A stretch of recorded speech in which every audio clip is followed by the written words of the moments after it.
Hi, I'm James Shillinglaw for Insider Travel Report, and I'm here with John Delaney, who's president of Windstar Cruises, and John has just finished his first year with Windstar, and we're going to take a look at what's gone on in the past year and what's to come.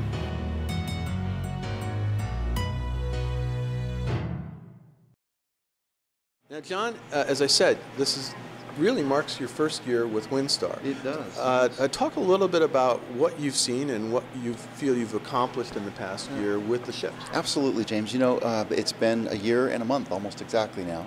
And so my first year I've really been focused on what I consider to be the biggest opportunities, the low-hanging fruit with the brand. And things I've been working on particularly are really building an incredible management team. You know, we've had some fantastic people come on board Windstar over the last year. Chris Prelog, who I worked with for 5 years at Seabourn, amazing operations executive who's now running our fleet operations, VP of Fleet Operations. Peter Tobler, who's a legend in the business, Princess's Food and Wine, or Food and Beverage Vice President for many years, did a lot of their partnerships. A great culinarian is now running hotel operations for us. We have folks like Graham Coburn, our new corporate executive chef. So we've really filled out the bench strength of the Windstar team, complementing some of the great folks who were already there. That clearly was a big priority. Putting the ships in the right locations. The sailing ships are just an amazing way to... You have 3 of those now and 3 of the motorized. 3 of the motor yachts. And the sailing ships are an incredible way to travel in warm water, warm weather destinations. But, you know, we had the surf. The folks had the surf up in Northern Europe, for example. As one would, right? Yeah, of course. No, not very intuitive. So we've fixed that. So all of the sailing ships are in warm, beautiful, perfect destinations for sailing. So the surf next year is, for example, doing the Western Med. You know, Italy, Greece, France, some really wonderful content. And then adding more content. Our loyal Yacht Club members wanted more destinations. So since I've started in the last year, looking forward, we're published now through all of 2018, we've added 147 new ports to where we sail. So adding great new destinations. How do you do that so quick? That's amazing. Well, you know, I actually put the brakes on opening up Europe of 2018 and summer of 2018 and fall and winter so we could redo some itineraries, frankly. And so we've added now some wonderful content in Asia, Vietnam, the Philippines, Thailand, China. We're sailing right into Shanghai, Beijing. We have 2 fantastic cruises in Japan during cherry blossom season, which are almost sold out, and they're still months and months away. Australia, New Zealand is coming, but we've also added Alaska in 2018, but not the common. Alaska, that's and not the common Alaska, James. What I love about these itineraries is we're doing the nooks and the crannies of the Inside Passage. Granville Channel will be anchored deep up in Misty Fjords National Park. So really giving folks an opportunity to see the most beautiful places that a lot of the big ships just can't go to. And on top of that, Canada, New England, that one's going to be fun. And instead of turning in Boston, we're sailing right into Manhattan and turning at the Manhattan Cruise Terminal. That's pretty exciting, yeah. It is. So John, another thing you've been doing in year 1 is to look at the dining on board Windstar, and you've really worked on that, and you have a partnership with James Beard. Talk a little bit about what you've done on the dining front. Absolutely, James. You know, we had excellent food when I came to Windstar. I mean, the reputation for the food was outstanding, but we had a very limited menu cycle. So, for example, Tuesday lunch anywhere in the world on any ship was an Irish beef stew.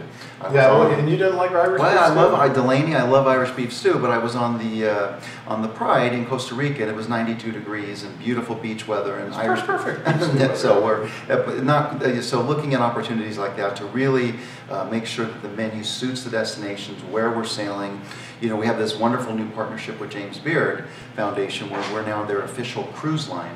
So what we're able to do with that, because they have such a big array and roster of chefs, is start to fill out the local flavor that I want in our menu. So for example, I mentioned that we're going to be in Vietnam. Some of the best Vietnamese chefs are actually James Beard Award winners. So using them to help deliver and create menu content for us wherever we're sailing in the world. So every night I love Asian and Vietnamese food. So you and me both, you know, and so what we're moving towards, and it's starting to roll out now, is in the dining room every night there'll be a James Beard appetizer, entree, and dessert to choose from, along with all of the additional and our normal Windstar menu items. And we'll do that around the world wherever we're sailing, so it'll be quite fun.